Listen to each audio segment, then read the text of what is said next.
Hello there, welcome to my channel, AH for Truth. Thank you for 10,000 subscribers. We're hurling towards 10,500. If you're new to my channel, please like, subscribe, comment, let me know what you think. If you're new to the crypto space, I wrote books just for you, 2 books in the description, and you'll find them also in the comment section as a pinned comment. The first one is Crypto Made Easy. Buy, store, and grow your investment with confidence. And the second one is Cryptocurrencies. The future of banking, finance, and value transfer is here.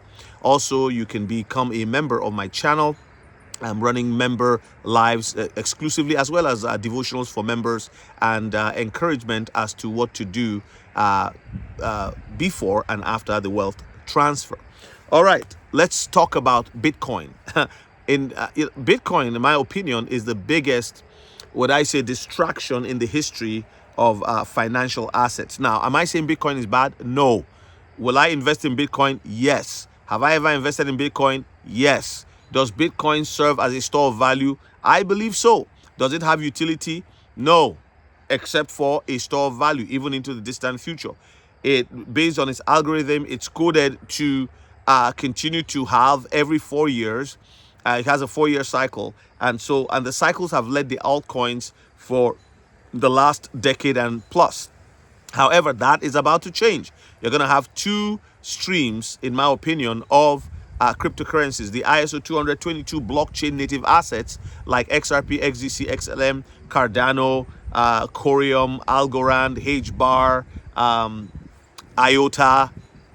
And what else? Maybe I forgot some, but there's probably 9 or 10 of them. XPR, Proton, the XPR network. What did I forget? But those ones will also begin to stamp their, name on the sands of history. The difference between these is that they will not have, them and Bitcoins, that they will not have a halving cycle like Bitcoin. They are coded, the algorithm they are designed to be scalable. Bitcoin is not scalable. It's proof of work where 5 people are trying to run through a door, and it's like the survival of the fittest. But with the different approach, you are going to find a lot of a great change. So many people, when they talk about cryptocurrencies, they use, and I don't blame them, I don't blame myself or anyone, like we use the history, what we know, which is Bitcoin, the halving, to analyze everything for the future. No. You see, 12 years ago, people couldn't tell what Bitcoin was going to become. Some people actually avoided the invested in Bitcoin because, what do you know? People like, what's his name? This guy who bought Bitcoin when it was $1 and, has been poo-pooing XRP.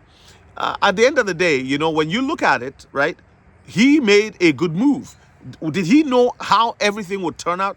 Well, he had an idea and he won big time, So today, when we look at it, what's going to happen in the future? There are people who I'm one of those who is saying that we're going to see the ISO 222 blockchains and their native assets take over the financial industry.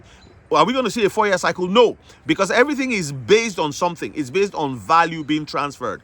Now, back to my main issue or topic, which is Bitcoin being a big distraction. How is it a big distraction? Why people keep talking about Bitcoin, why you have big channels and big, influencers talking about Bitcoin, pointing to what it can do for you and its future. It's expensive. If you buy Bitcoin today at $100,000, you have got to be a millionaire to make money out of Bitcoin for the next 10 years. How much do most people have to put in? But if you put money into altcoins today that are only 10 cents, 20 cents, you are buying the Bitcoins of tomorrow. They may not appreciate as much as Bitcoin, but on the flip side, if you have 20,000 units of, say, XDC, and XDC gets to, let's say, $100, tell me what that is, right? So that kind of thinking is what's informing what I'm saying today and why people are investing in all these altcoins, and the Bitcoin maxis say, oh, no.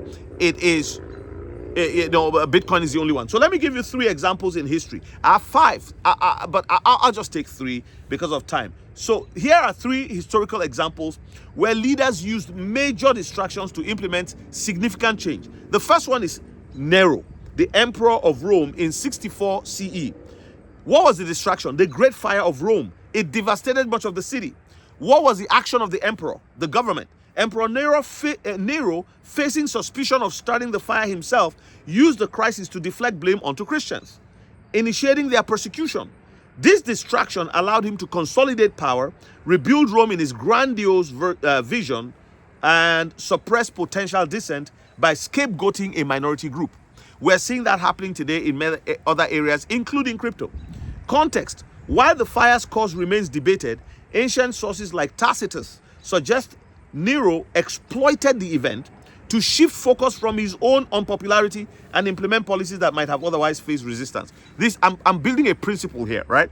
You see that governments of the world, when there's a major change happening, they will introduce a distraction. Now listen, people say they don't know who created Bitcoin.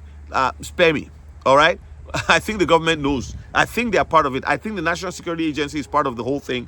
I don't have the details, but come on. Angel Gabriel dropped from heaven and dropped the Bitcoin on us, and everybody is buying it. Come on. No. Second one is Adolf Hitler. Distraction was the Reichstag fire. There's a fire too.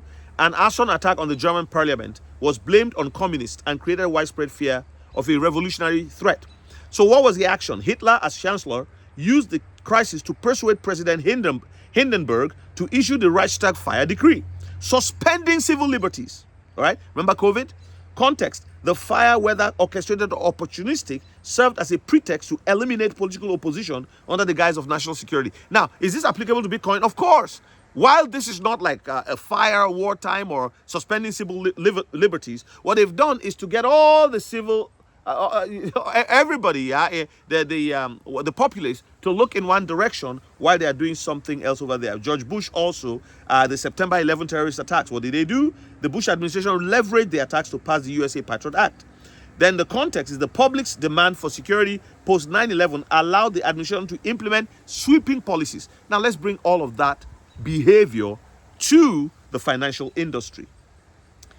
The distraction is Bitcoin. Look at Bitcoin. Is that shiny big one over there? Bitcoin is forever. Bitcoin, I agree, Bitcoin will last a long time. It'll be good. It's good for investment. It's a good store of value. You can even rotate your altcoin profits into Bitcoin. Not arguing with that. But it's madness when people say it's going to be the only one. Impossible. It can't happen. You know. So let's look at the financial examples, and I'll give you Bitcoin. Yeah, Bitcoin ETF approvals and institutional ISO 222 accumulation. So the ETF is approved while institutions are accumulating. This is happening between 2024 and 2025. Do your research. So what's the distraction? The approval of spot Bitcoin ETFs in the United States is a distraction. While it's a good thing, but it allows the old players to continue the game they've always played.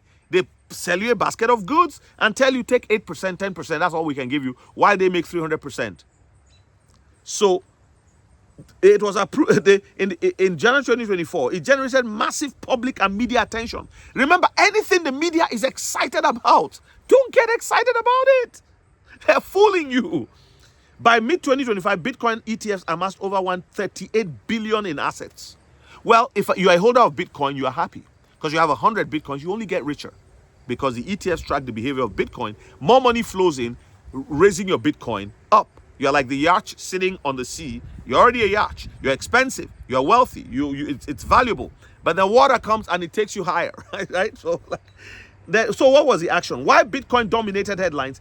Institutional investors quietly increased allocations to ISO 222 compliant cryptocurrencies. Watch the money. Where is it moving? Don't watch the media.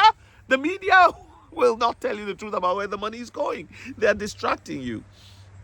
So they invested in ISO compliant cryptocurrencies like XRP, XLM, Algorand, which are designed for integration with traditional financial systems like SWIFT. For example, Ripple became a member of the ISO 222 standards body. How can you have a crypto company being a member of the standards body in 2024, late 2024? Positioning XRP as a bridge currency for banks, transitioning to ISO 222 messaging. Actually, I think this happened way back in 2020, that they became a member of the registration management group for ISO. But whatever. Let's go to, I don't think I got that right. So a March 2025 report noted that institutions were accumulating these coins for their interoperability with global payment systems, with 71% of institutional investors planning to increase digital asset holdings, including ISO compliant coins, by 2025. This is in tangem.com and coinlaw.io. Go and watch this. These are new online publications that are reputable. Coinlaw.io, tangem.com, and also, I'll put some links there for you guys if you want to read it. Fintechium.com, as well as, which other one do I have here? So, Bitcoin's high volatility and media presence make it an ideal focal point for retail investors, creating a narrative of decentralized wealth while institutions prioritize ISO 222. And I've been talking to you and many others about ISO 222. What's his name? Digital Outlook. David Pergam on his site has been talking about it. Versan Al-Jarrah and his brother, and Verdan, they've been talking about it. Simon in the UK, the guy who says no emotions. All of these people, they've been talking about these things. But what's happening? The Bitcoin conference here and there talking. Look, the future is not Bitcoin. It has a future, but not the future. It's good for store of value. It has no utility. The ISO 222 coins are the future, and they will not have cycles like these ones. They're going to be, I call them the stable coins of stable coins. They will be up there in value, and if you enter into them now, if you're new to crypto, you need coaching, send me an email. Coaching is $250. I'll show you what I know, at least enough for you to begin your journey in investment. Well, this has been about a 12-minute video. I didn't intend for it to be long, but I had to say these things. Thank you for watching. I look forward to seeing you guys in the next one.